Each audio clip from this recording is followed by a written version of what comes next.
Part 1. The Intentional Torts Learning Outcomes. 1. Define the different types of intentional torts, including assault, battery, false imprisonment, trespass to land, and the chattel's torts. 2. Explain the essential elements required to establish liability for each intentional tort. 3. Evaluate the defenses relevant to intentional torts, including complete and partial defenses.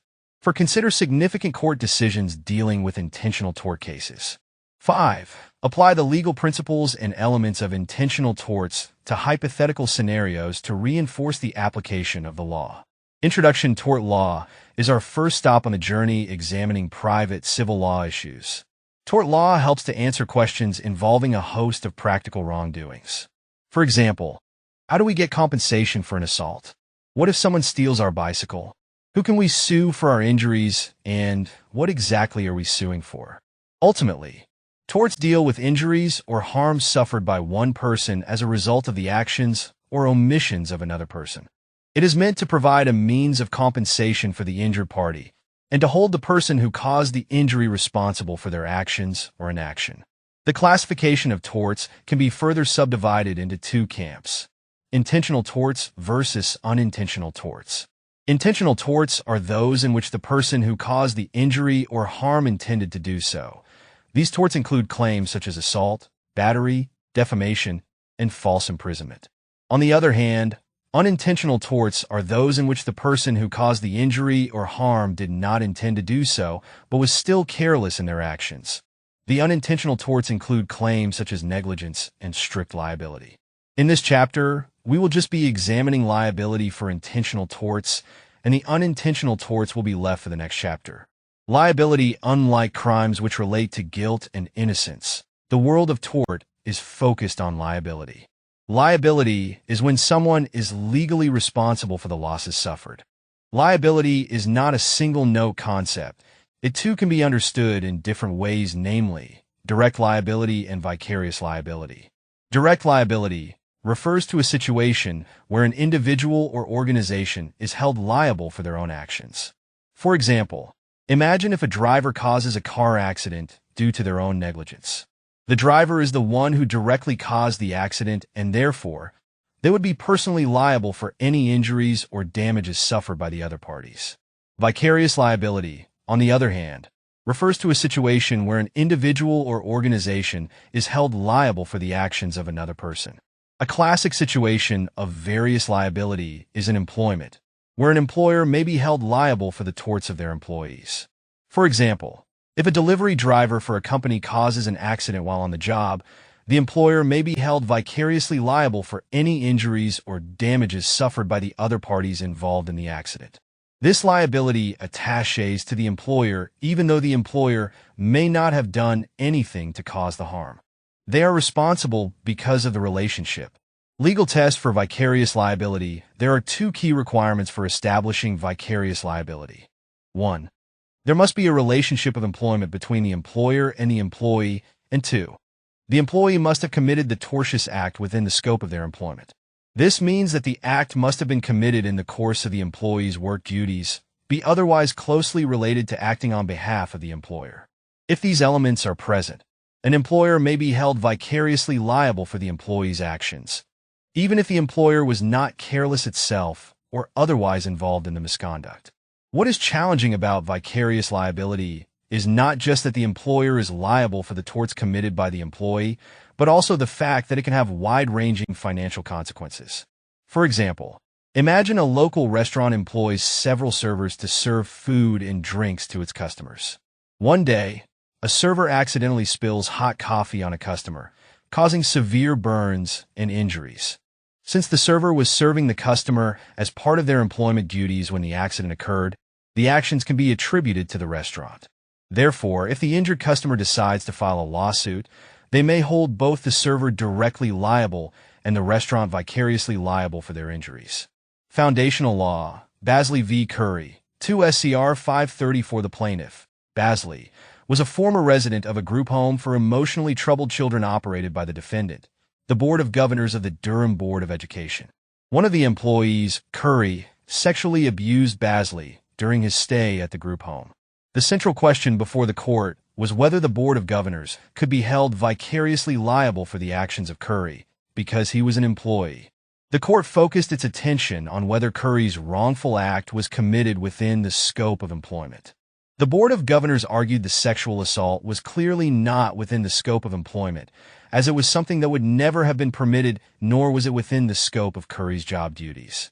The Supreme Court of Canada held that the Board of Governors was indeed vicariously liable for Curry's actions.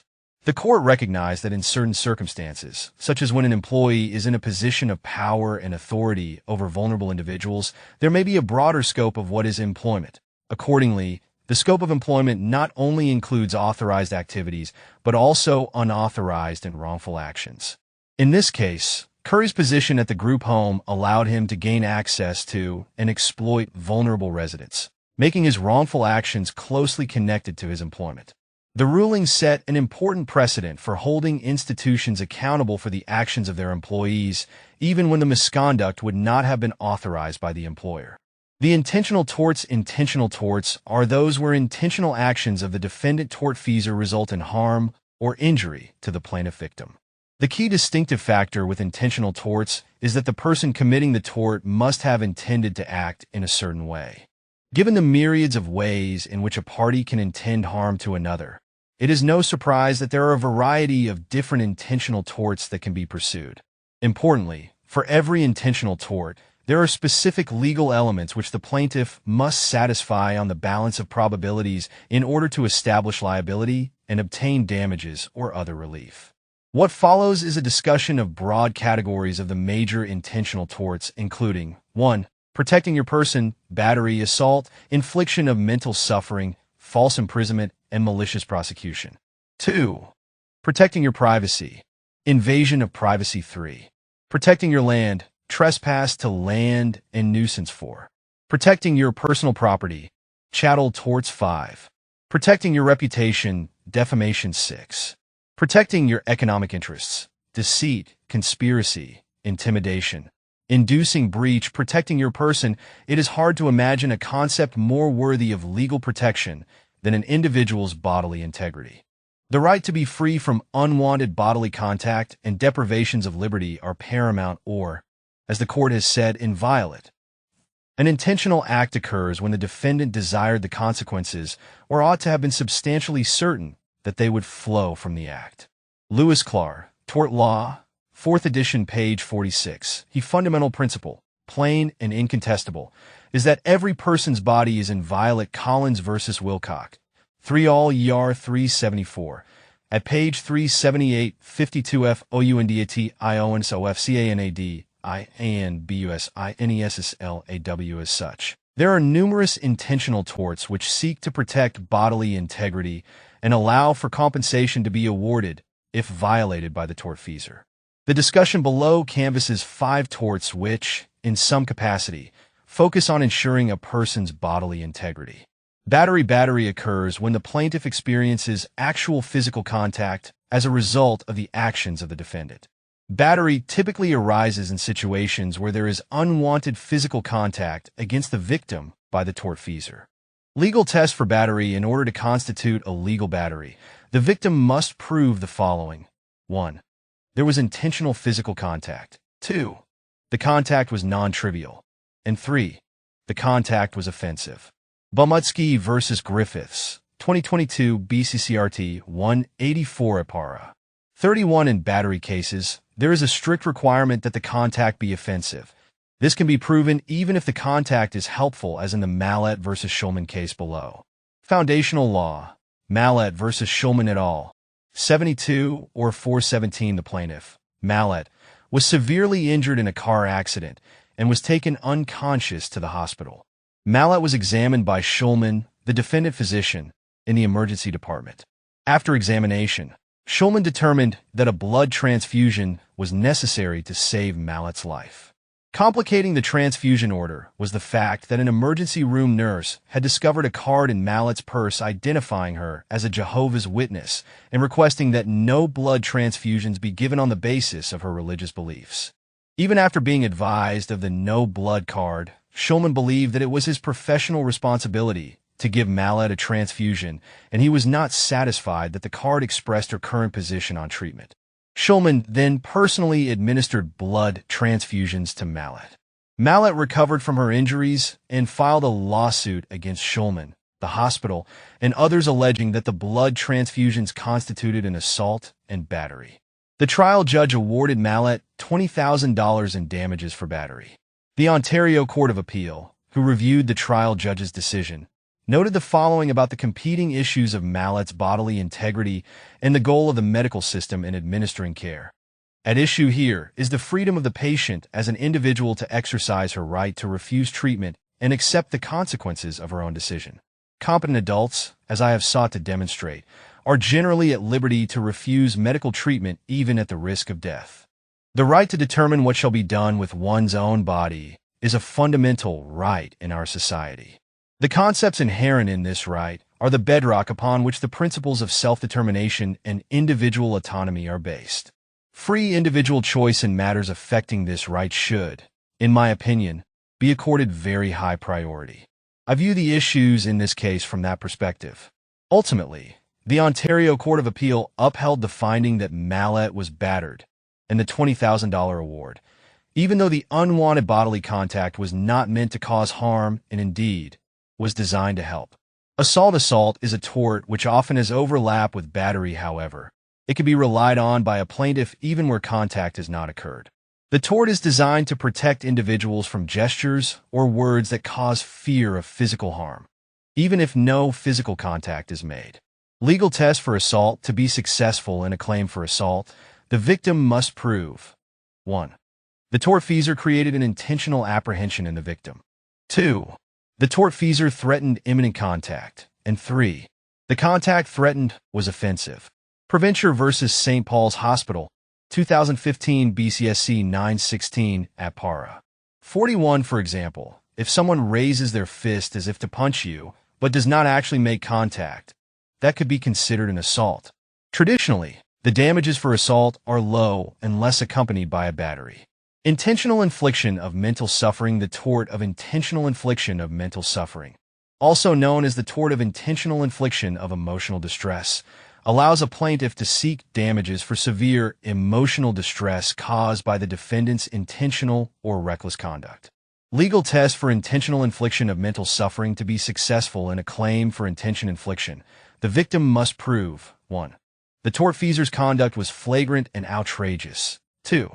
The tortfeasor's conduct was calculated to cause harm. And 3. The tortfeasor's conduct resulted in a visible and provable illness or injury. Prasad v. Telus Corporation, 2017 ONCA 479 at para. 20. The tort is not always easy to prove, as it requires the conduct to be so extreme as to go beyond all bounds of decency and be regarded as atrocious and utterly intolerable in a civilized society. Despite this high burden, the tort has been successfully applied, including in the Boucher v. Walmart case below. Foundational law: Boucher v. Walmart Canada Corp., 2014 ONCA 419. Boucher was employed as an assistant manager at a Walmart store. After she refused a request by her supervisor to falsify a temperature log, the supervisor became abusive towards her, humiliating, demeaning, and belittling her in front of other employees. Boucher filed an internal complaint. However, Walmart ultimately told her that her complaints were unsubstantiated, and she would be held accountable for making them. Boucher, who by that point was suffering from serious stress-related physical symptoms, resigned and then sued Walmart and the supervisor. Following the trial, the jury awarded Boucher damages of $1,200,000 against Walmart, made up of $200,000 in aggravated damages for the manner in which she was dismissed and $1 million in punitive damages. The jury also awarded Boucher damages of $250,000 against the supervisor, made up of $100,000 for intentional infliction of mental suffering and $150,000 in punitive damages. False imprisonment occurs when the defendant intentionally restricts the plaintiff's freedom of movement. Commonly, the restriction of movement is from physical restraint. However, an individual can also be confined or restrained because of threat or psychological pressure. The tort can occur in situations like when a person is wrongfully detained by the police, when a store employee wrongly accuses a shopper of shoplifting and detains them, or when someone is wrongly confined in a nursing home or other care facility. Legal test for false imprisonment. To be successful in a claim for false imprisonment, the victim must prove 1. The plaintiff was totally deprived of his or her liberty. 2. The deprivation was against the plaintiff's will. And 3. The deprivation was directly caused by the defendant. S. v. Alberta, 2008 ABQB 513 at para 53. One question which emerges from the false imprisonment legal test is when there would be legal justification to detain another individual. That answer is principally found in the law relating to citizen's arrest. The Citizen's Arrest and Self-Defense Act is a statute which amended Section 494 of the Criminal Code of Canada to permit various forms of citizen's arrests in certain cases. The following is the full text of Section 494 and 494. Arrest without warrant by any person. 494. Anyone may arrest without warrant a person whom he finds committing an indictable offense, or a person who, on reasonable grounds, he believes has committed a criminal offense and is escaping from and freshly pursued by persons who have lawful authority to arrest that person. Arrest by owner, etc., of property. 494. The owner or a person in lawful possession of property, or a person authorized by the owner or by a person in lawful possession of property, may arrest a person without a warrant if they find them committing a criminal offense on or in relation to that property, and they make the arrest at that time. Or they make the arrest within a reasonable time after the offense is committed, and they believe on reasonable grounds that it is not feasible in the circumstances for a peace officer to make the arrest. Very broadly, the Citizen's Arrest and Self-Defense Act empowers any person to arrest another person who they reasonably believe has committed a criminal offense. Accordingly, if an individual witnessed a crime being committed or reasonably believed one was just committed, they could detain and arrest. If the arrest was valid, then the plaintiff would fail in a claim for false imprisonment, as the detention would be considered justified. 56 FOUN DATION SOF CAN AD IAN BUS INESSLAW. It is also worth noting that the law of citizen's arrest is not applicable in all circumstances. For example, a citizen's arrest is not available for minor offenses. Additionally, the police always recommend you contact them rather than attempting to conduct a citizen's arrest. Important considerations before making a citizen's arrest. The following factors should be considered before undertaking a citizen's arrest. The factors were compiled by the Government of Canada and are available on the Justice Canada website. That is it feasible for a peace officer to intervene? If so, report the crime to the police instead of taking action on your own. Your personal safety and that of others could be compromised by attempting an arrest. Relevant considerations would include whether the suspect is alone and whether they possess a weapon. Will you be able to turn the suspect over to the police without delay once an arrest is made? Do you have a reasonable belief regarding the suspect's criminal conduct? Malicious prosecution. Malicious prosecution applies when a person initiates a criminal legal proceeding against another person on malicious grounds. Part of the tort's purpose is to compensate individuals who have been improperly dragged into a criminal defense. Legal test for malicious prosecution. To be successful in a claim for malicious prosecution, the plaintiff must establish that the prosecution was 1. Initiated by the defendant, 2. Terminated in favor of the plaintiff, 3. Undertaken without reasonable and probable cause, and 4. Motivated by malice or a primary purpose other than that of carrying the law into effect. Miasga v. Kvello Estate, 2009 SCC 51 at para. 3. If these elements are present, the plaintiff may be entitled to damages for any harm suffered as a result of the malicious prosecution, including damages for emotional distress and damages for any financial losses incurred. Foundational law. Drainville v. Vilches, 2014 ONSC 4060. This case arose from an incident in which Drainville drove into a gas station to inflate a tire. The area around the fuel pumps was blocked off by cones due to refueling. Drainville drove into an area that appeared clear of cones, heading towards the air pump, but was waved to a stop by the fuel truck driver, who then placed his legs against Drainville's front bumper. The driver, Vilches, reported Drainville to the police and falsely accused him of intentionally hitting him. The police subsequently charged Drainville with 2 offenses. Drainville was ultimately acquitted of all charges and then brought a civil lawsuit for malicious prosecution. Following a hearing, the trial judge awarded Drainville $23,866.37 as damages. Protecting your privacy. While the preceding torts dealt primarily with protecting one's bodily integrity or liberty, questions often emerge as to the more abstract concept of privacy. Historically, there were very limited protections for privacy interests. However, as modern society has developed easier ways to invade personal information, the law has attempted to step in and provide a means of redress. Common law privacy protection. Canadian common law has been very reluctant to craft a generalized test for invasion of privacy. As such, the tort of intrusion upon seclusion has stepped in to address the protection of privacy interests. Intrusion upon seclusion occurs when one person intentionally intrudes, physically or otherwise, upon the solitude or private affairs of another person. Legal test for intrusion upon seclusion. To be successful in a claim for intrusion upon seclusion, the plaintiff must establish 1. The defendant's conduct must be intentional or reckless. 2. The defendant must have invaded, without lawful justification, the plaintiff's private affairs or concerns. And 3. A reasonable person would regard the invasion as highly offensive, causing distress, humiliation, or anguish. Dons Itzig, 2012 para. 71 Statutory tort of invasion of privacy. While the common law has so far not created an independent tort of invasion of privacy, some provinces, notably British Columbia, have created the tort by statute. According to Section 1 of the British Columbia Privacy Act, RSBC 1996, c. 373, it is a tort to invade the reasonable expectation of privacy of another. Section 1 states as follows. 1. It is a tort actionable without proof of damage for a person willfully and without a claim of right to violate the privacy of another.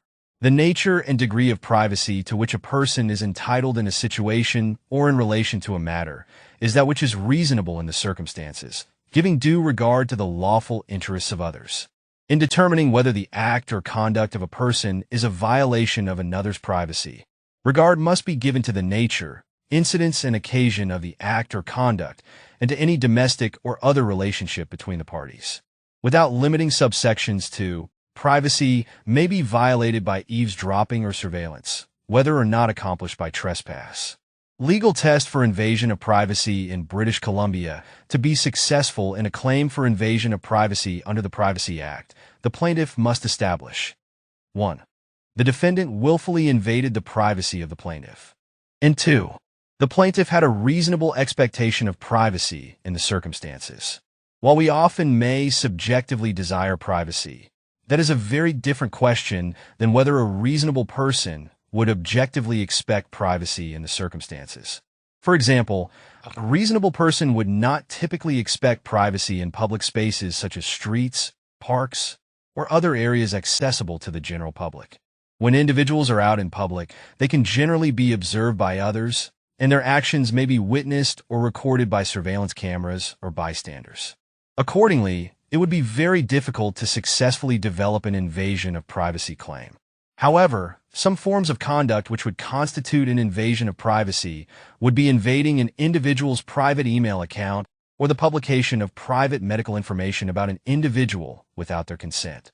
To date, there have been very few cases successfully brought under the Privacy Act. However, as more cases emerge, we will get a greater sense of the expectations of privacy from the perspective of a reasonable person. Protecting your land. Another legal interest worthy of protecting is one's land. While not as sensitive as scenarios involving interference to a person's bodily integrity, land is highly valuable, scarce, and subject to protections.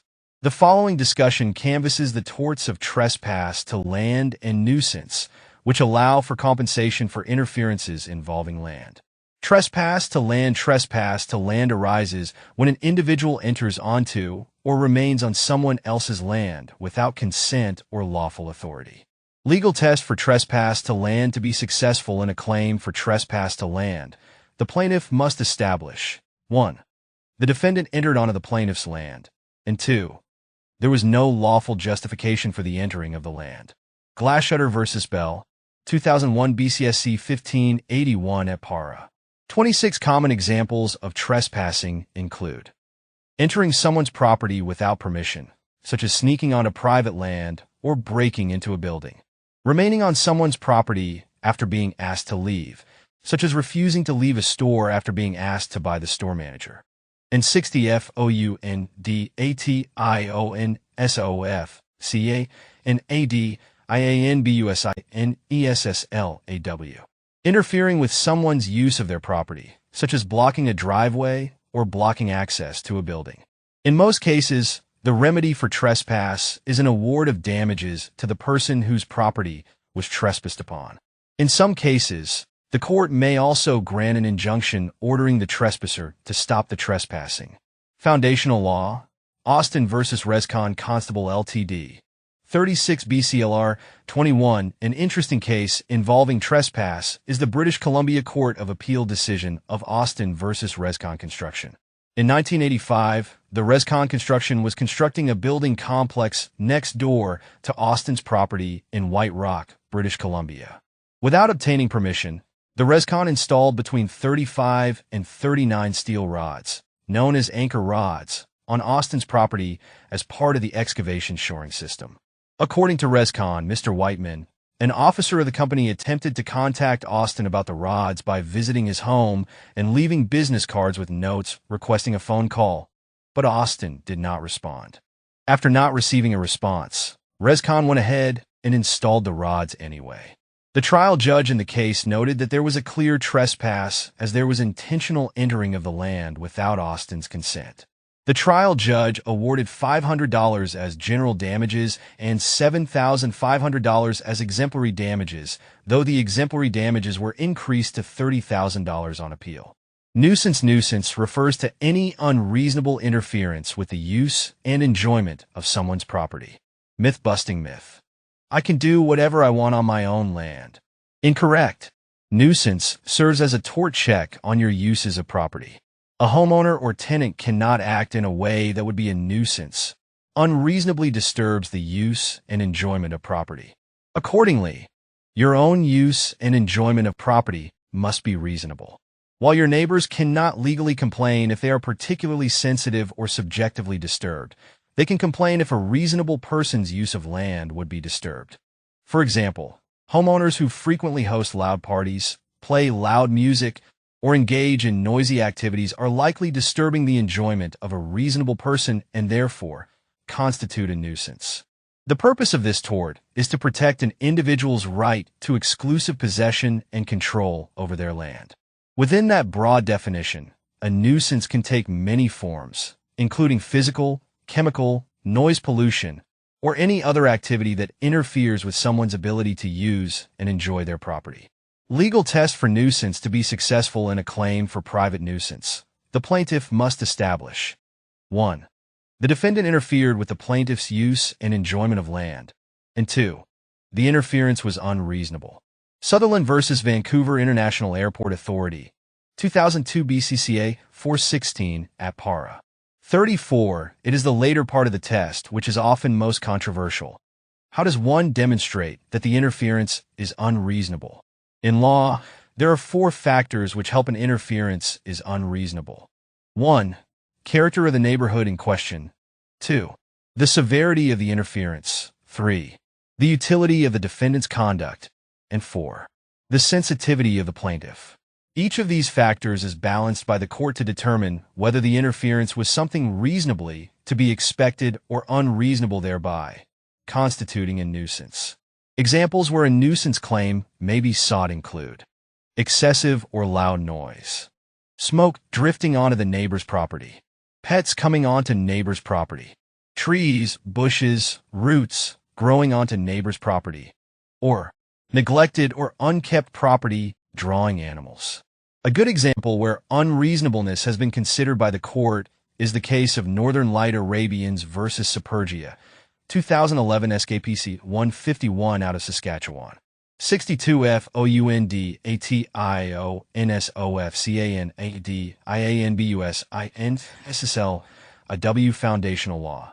Northern Light Arabians v. Supergia, 2011 SKPC 151 in this case. The plaintiffs, owners of Northern Light Arabians, and the defendant, Robert Supergia, were neighbors who shared a road allowance and both owned horses. Northern Lights had erected and maintained a perimeter fence on their land bordering the road allowance, but Supergia did not have a fence on his bordered portion of land. As a result, Supergia's horses would leave his property and enter the Northern Lights property. Northern Lights had asked Supergia to put up a fence, but he refused, and in response, Northern Lights brought a legal action for nuisance. The Saskatchewan Provincial Court found that Mr. Supergia did not exercise enough supervision and control over his horses to prevent them from causing problems for Northern Lights as his neighbor. The court held that Supergia's use of his land amounted to a substantial and unreasonable interference with Northern Lights' use and enjoyment of their property. Northern Lights were awarded damages of $2,500 for the nuisance. Protecting your personal property in addition to protecting oneself and one's enjoyment of land. The law also has a series of torts which compensate for interferences with personal or movable property. Chattels refer to movable property that can be owned, possessed, and transferred by individuals. They are legally distinct from real property, which includes land and buildings. Chattels encompass a wide range of tangible objects, such as furniture, vehicles, electronic devices, clothing, and other personal objects. The chattel torts are a group of torts that deal with the unauthorized or wrongful use of another's personal property. The main chattel torts in common law are as follows. Conversion occurs when someone intentionally or negligently interferes with another person's right to possession of their chattel. For example, if someone takes another person's car without their permission and uses it for their own purposes, they would be committing conversion. Trespass to chattels occurs when someone intentionally interferes with another person's right to possession of their chattel, but without actually taking possession of it. For example, if someone intentionally damages another person's computer without taking it, they would be committing trespass to chattels. Detenue occurs when someone is in lawful possession of another person's chattel but refuses to return it when the rightful owner demands it. For example, if a person borrows another person's lawn mower and refuses to return it, they would be committing detenue. Replevin. This tort is related to detenue, and it is a legal action to recover personal property that is wrongfully taken or detained. Each of the torts are related in that they deal with movable property, however. The type and extent of interference is different. From the court, trespass to chattels is intentionally interfering with rightful possession of goods without consent. It includes intentional and unlawful seizure. Detenue is refusing to return an item to a person who is entitled to it. Conversion is when a person wrongfully possesses another's personal property in a way that interferes with the owner's rights to it. To prove conversion, the applicants must show a wrongful act by SH involving handling, disposing, or destroying an item, and that the act was intended to or actually interfered with the applicant's right or title to the item. RHV. SH. 2022 BCCRD 428 at para. 13. Protecting your reputation, as we saw earlier. The Charter constitutionalizes freedom of expression. However, one's ability to express themselves is not unfettered. Indeed, it could lead to tort liability if the content is found to be defamatory. At the heart of defamation is the law's desire to protect one's reputation. A person's reputation is a valuable asset and can have significant personal and professional consequences if defamed. In a world where information spreads rapidly through social media and online platforms, a negative reputation can quickly tarnish an individual's or company's image. The tort of defamation provides a legal remedy to individuals who have suffered harm to their reputation. By allowing individuals to bring defamation claims, the law recognizes the importance of protecting one's reputation from false and damaging statements. It ensures that individuals can seek compensation for the harm caused and helps deter others from spreading false information or making defamatory statements. It is that good repute which enhances an individual's sense of worth and value. False allegations can sow very quickly and completely destroy a good reputation. A reputation tarnished by libel can seldom regain its former luster. A democratic society has an interest in ensuring that its members can enjoy and protect their good reputation so long as it is merited. Hill v. Church of Scientology of Toronto, 2 SCR 1130 at para.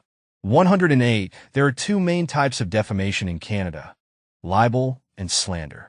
Libel is defamation that is in written form, while slander is defamation that is spoken. Legal test for defamation regardless of the form. To be successful in a claim for defamation, the plaintiff must establish: 1. The statement was defamatory. 2. The statement referred to the plaintiff. And 3. The statement was published by the defendant to at least one other person. Weaver v. Corcoran, 2017 BCCA 160 at para. 70. With respect to the first element of the test, a defamatory statement is one that tends to lower the reputation of the person in the estimation of right-thinking members of society. For example, if a newspaper article falsely accuses a lawyer of insurance fraud, it would be considered defamatory because it harms the lawyer's reputation in the community. Secondly, the statement must specifically identify the person being defamed. For example, if a radio host makes a defamatory statement about all politicians, it would not be defamatory because it does not refer to a specific individual. Lastly, the statement must be communicated to at least one person other than the person being defamed. This can include speaking, writing, or printing the statement. For example, if a person makes a defamatory statement about their neighbor, but only says it to themselves and not to anyone else, it would not be considered defamation because it has not been published. Foundational law. He Creations Group Ltd v. Chow. 2018 BCSC 260, He Creations claimed that it had been defamed in over a dozen social media posts published by Chow. The dispute started when Chow expressed dissatisfaction over pre-wedding photographs that she received from He Creations. As a result, Chow stopped payment on the balance of the wedding services contract. He Creations offered to terminate the contract and refund a portion of the funds already paid, but Chow rejected the offer. Chow then filed a small claims action for breach of contract, and the plaintiff counterclaimed for the unpaid balance. At the same time, Chow published a number of posts on English and Chinese social media. The posts were lengthy, inaccurate, disparaging, and made serious allegations against the plaintiff, including that the company took substandard photos, were unethical, were scammers, and engaged in extortion and unfair practices. The court ruled that the social media posts were defamatory towards the plaintiff and were made with the intent to harm.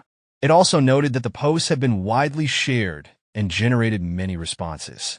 The court awarded a total of $115,000 in damages, which included $75,000 for the losses to goodwill and an additional $15,000 for aggravated damages. Additionally, the court awarded $25,000 in punitive damages due to the malicious nature of the publications. Protecting your economic interests. In addition to many of the other torts we have seen, there are also options to seek compensation for economic damages caused by the tortfeasor. This not only serves the goal of providing individual compensation for injury, but also assists in promoting commercial fair play. By allowing claims against those who act in an anti-competitive manner, it maintains a competitive environment and protects the interests of both businesses and consumers. Competitors often dislike each other, and competitors almost always want to hurt each other's business. Some competitor somewhere drives another out of a market or even out of business entirely every week of the year. So long as it commits no crime, tort, or other actionable wrong, that is perfectly legal. The permissible limits of competition are precisely the limits of criminal, torts, contract, and equity prosecutions or suits. What if hating a competitor and wishing that it were out of business were? Then many businesses carrying on perfectly fair competition would be guilty of economic torts to their competitors all the time. Caterpillar Tractor Co. versus Ed Miller Sales and Rentals Ltd. 1996 ABCA 275 at para. 56 Civil conspiracy. Civil conspiracy is a legal cause of action that allows individuals to seek damages when two or more parties conspire to commit an unlawful act resulting in harm. The essence of the tort is that there are multiple parties which are attempting to cause a financial loss to another. Legal test for conspiracy. The tort of civil conspiracy requires proof of a number of key elements. 1. The defendants must act in combination, that is, in concert, by agreement or with a common design. 2. Each of the defendants' conduct must be unlawful and in furtherance of the conspiracy. 3. The defendants' acts must be directed towards the plaintiff. The defendants should have known that in the circumstances injury to the plaintiff would likely result. And 4. Each defendant's conduct causes injury to the plaintiff. Ontario Consumers Home Services vs. Intercare Inc. 2014 ONSC 4154 Para.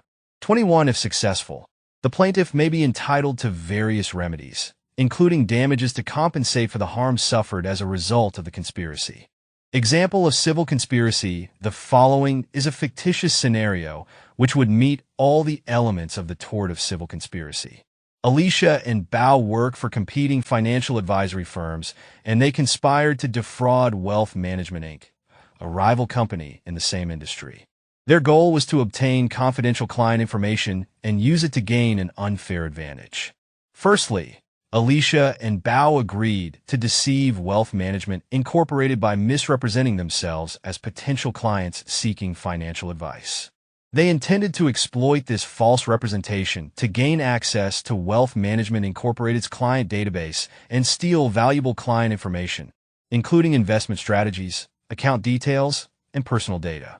Secondly, Alicia and Bao acted in concert through a course of conduct that is unlawful and involves the carrying out of an underlying tort, namely misrepresentation and fraud. Thirdly, the conduct of Alicia and Bao was specifically directed towards Wealth Management Inc. They intentionally deceived the company to gain unauthorized access to its client database. Fourthly, Alicia and Bao should have known that injury was likely to result from their conduct. They were aware that the misappropriation of confidential client information could lead to financial losses, damage to Wealth Management Incorporated's reputation, and potential harm to the affected clients. Lastly, as a result of the conspiracy, Wealth Management Incorporated suffered significant injury. It experienced financial losses due to potential client attrition, damage to its reputation and credibility in the market, and potential legal consequences arising from the breach of client confidentiality. Intimidation. The tort of intimidation occurs when one person threatens to cause injury or loss to another person in order to influence their actions or decisions. This can take the form of physical threats, as well as threats to a person's reputation or economic well-being. Legal test for intimidation. The tort of intimidation requires proof of 6 key factors. 1. Coercion of another to do or refrain from doing an act. 2. The use of a threat as a means of compulsion. 3. The threat must be to use unlawful means. 4. The person threatened must comply with the demand. 5. Intention to injure the person threatened. And 6. The person threatened must suffer damage. Daishoa Inc. vs. Friends of the Lubicon. 1996, KNII 11767 at Para. 55. For example, imagine a workplace supervisor repeatedly threatened to fire an employee if they did not participate in illegal activities, such as manipulating financial records. The employee, fearing the loss of their job, eventually gave in to the threats and engaged in the illegal activities and ultimately was fired for that misconduct. Here the supervisor could be sued for intimidating the employee, which resulted in a loss. Inducing breach of contract. Inducing breach of contract applies when one person intentionally persuades another to breach a contract with a third party. This tort is based on the idea that there should be respect for the contractual relations entered into by two parties. A party that tries to disrupt that relationship should be subject to liability. Legal test for inducing breach of contract. To succeed in a case for inducing breach of contract, the plaintiff must prove 1. The existence of a contract. 2. The defendant was or could be assumed to have been aware of the existence of the contract. 3. The defendant intended to cause the breach. 4. The defendant caused or induced a breach. And 5. The plaintiff suffered damage as a result. SuperSave Enterprises Ltd v. Dells Propane Ltd. 2004 BCCA 183 Para. 2. Foundational Law, Druillard vs. Cogeco Cable Inc. 2007 ONCA 485. Drouillard was a cable and fiber optic installer who worked for the defendant, Cogeco, in Windsor until 1999, when he resigned to take employment in the United States. In 2001, he returned to Windsor and accepted an employment offer from Mastech, a cable industry contractor working on a large upgrade project for Cogeco. When Cogeco found out that Drouillard was with Mastech, Cogeco informed Mastech that it would not allow Drouillard to work on its projects. Mastech told Drouillard that unless he agreed to commute and work on projects in London or Kitchener, he would lose his job. Due to substantial family commitments, Drouillard was unable to agree to those terms, and his employment offer was revoked. Several months later, Mastech rehired Drouillard and assigned him to a project with Cogeco, but almost immediately his employment was terminated when Cogeco again told Mastech that it would not allow him to work on any of its equipment. Drouillard was unable to obtain employment with another Windsor cable industry contractor due to rumors about him. Drouillard sued Cogeco for inducing breach of contract. Applying the legal test, the trial judge found Cogeco liable for inducing a breach of contract. 1. Drouillard had a valid employment contract with Mastech. 2. Cogeco was aware of the contract. 3. Cogeco intentionally caused the contract to be breached by causing Drouillard to be terminated without proper notice. 4. Cogeco's statements to Mastech resulted in Drouillard being terminated. 5. Drouillard suffered economic loss as a result of losing his job and being blackballed by Cogeco, making it difficult for him to find employment with other cable installation companies that work with Cogeco. Ultimately, Drouillard was awarded $135,535 for lost income and an additional $62,465 for damages for humiliation, embarrassment, loss of reputation, and loss of his chosen career. Chapter 3. Review Questions 1. What is the difference between battery and assault in tort law? 2. Can an employer be held responsible for an employee's wrongful actions? 3. What constitutes unreasonable interference in a nuisance claim? 4. How does the tort of intrusion upon seclusion protect privacy? 5. Can someone be held liable for persuading another to break a contract? 6. What is the difference between libel and slander? 7. What are the key elements required to establish a claim for malicious prosecution? Optional resource. Multiple choice quiz looking for 20 multiple quiz questions about Chapter 3? Click here to be taken to be a roster of chapter quizzes.